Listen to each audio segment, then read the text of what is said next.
अपने इस अभियान को आगे बढ़ाना, क्योंकि सनातन धर्म ही मानव धर्म है।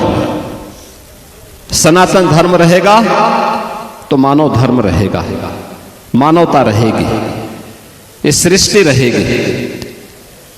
और मैं अभिनंदन करूंगा उन पूज्य संतों का जिन्होंने मौनी अमावस्या के अवसर पर पूरे धैर्य के साथ, एक चुनौती हम सबके सामने आई।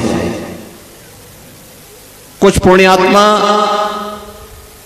उस एक हादसे के शिकार हो गए थे, लेकिन उन स्थितियों में एक अभिभावक के रूप में, जैसे परिवार के ऊपर कोई विपत्ति आती है तो परिवार का अभिभावक धैर्य नहीं खोता, पूरी हिम्मत के साथ खड़े होकर के उस चुनौती का सामना करते हुए उससे उभारने का कार्य करता है।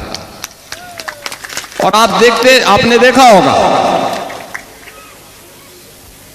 कि जो सनातन धर्म के विरोधी हैं, वे लोग ये प्रयास कर रहे थे कि संतों का धैर्य जवाब देते और उसके बाद जग हंसाई का एक कार्य कराया जाए। लेकिन मैं अभिनंदन करूंगा पूज्य तुलसी पीठाधीश्वर जी का भी, पूज्य जूना पीठाधीश्वर जी का भी, अपने सभी 13 के 13 अखाड़ों का भी, पूज्य फूलडोल दास जी महाराज वृंदावन धाम से हमारे पास आए हैं, अत्यंत वरिष्ठ संत हैं। इन सभी पूज्य संतों का जिन्होंने उन स्थितियों में पूरे महाकुंभ के आयोजन को अपना आयोजन मान करके पूरे धैर्य के साथ परिस्थितियों का सामना करते हुए पुण्य आत्माओं के प्रति विनम्र श्रद्धांजलि भी की और मां गंगा के प्रति, महाकुंभ के प्रति अपने दायित्वों का निर्वहन करने के लिए भी अपने उत्तरदायित्व का पूरी श्रद्धा, पूरी निष्ठा के साथ निर्वहन करते हुए इस आयोजन को सकुशल आगे बढ़ाया। इसी का परिणाम है कि पिछले 19 दिनों के अंदर 32 करोड़ से अधिक श्रद्धालु अब तक प्रयागराज में मां गंगा, यमुना और मां सरस्वती की इस पावन त्रिवेणी में डुबकी लगा करके पुण्य के भागीदार बने हैं।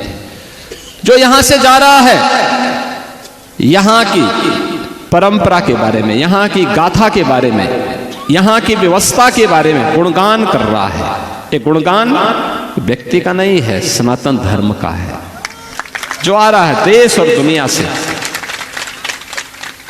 लेकिन हम लोगों को यह भी देखना होगा, कुछ लोग लगातार गुमराह करके सनातन धर्म के खिलाफ हर एक मुद्दे पर षड्यंत्र करने से बाज नहीं आते। और आज से नहीं, बहुत पहले से हम लोग देखते रहे, राम जन्मभूमि से, राम जन्मभूमि मुक्ति आंदोलन के दौरान भी ये सभी पूज्य संत जन उस समय के भी साक्षी हैं।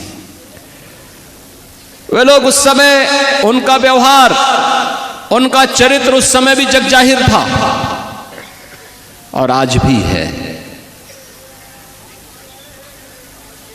ऐसे लोगों से सावधान होकर के सनातन धर्म के मूल्यों, उन आदर्शों के साथ, इन पूज्य संतों के सानिध्य में हमें निरंतर आगे बढ़ना होगा, हमेशा आगे बढ़ना होगा।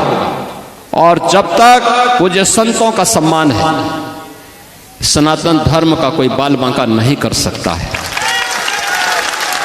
और सनातन धर्म है तो दुनिया के अंदर जीव सृष्टि बनी रहेगी। ये सनातन धर्म की मजबूती पे निर्भर करेगा। और इसलिए हम सब का प्रयास होना चाहिए कि जहां भी जिस स्तर पर हो सके, सभी पूज्य संतजन कर रहे हैं, हमें समय के अनुरूप उस प्रकार की रणनीति के साथ जोड़ करके आगे बढ़ना होगा। आज यहाँ पर 2 नए जगत गुरु इस सनातन धर्म की परंपरा के और इसके साथ ही हमारे गोपाल दास जी महाराज, कल्याण दास जी महाराज, ये सभी महामंडलेश्वर के रूप में इनका अभिषेक हुआ है। तो मैं इन सभी को भी हृदय से बधाई देता हूं, इनका अभिनंदन करता हूं और विश्वास करता हूं